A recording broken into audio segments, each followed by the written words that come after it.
Let's take just a quick moment to define these two, web servers and web applications. We just looked at an example of how IIS processes requests.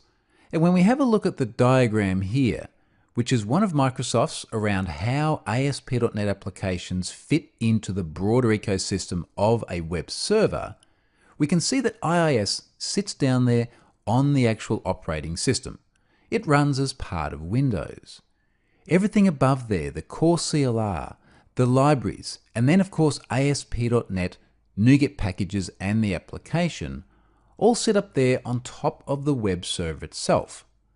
Now, particularly when we talk about risks in web applications, we're predominantly talking about those top two tiers, My Application and the third-party NuGet packages.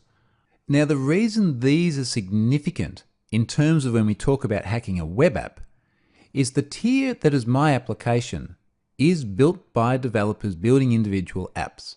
This is where they make mistakes, such as creating SQL injection risks or allowing cross-site scripting attacks. And courses such as ethical hacking, hacking web applications, talk very much at that top layer. The third-party NuGet packages is when we're talking about bringing in external components into the app. They're components built by other developers that are designed to be reused. And certainly one of the risks that we frequently see within web application risks is using vulnerable third-party components. Now that is at the app layer. And in a case like this, in an ASP.NET application, it gets deployed with the application as well. We just saw some news headlines around how web servers had been compromised based on vulnerable third-party components. They were components that were running on the server. So still third-party code, but not running as part of the application within that user mode, but rather running on the host operating system. Now, it's not always that black and white either. We're increasingly seeing the lines between the application and the server blurred. ASP.NET is a great example.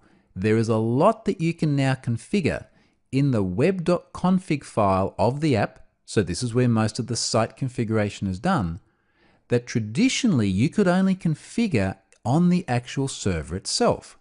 Now, Microsoft has done this to make the server more easily configurable and allow that configuration to be versioned and deployed and become part of the application itself. But it also moves the risk.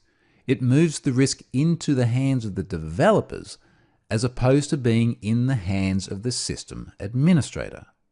So that's a brief look at the difference between the two. Let's go and take a look at one more thing in this module, and that's the role of cloud.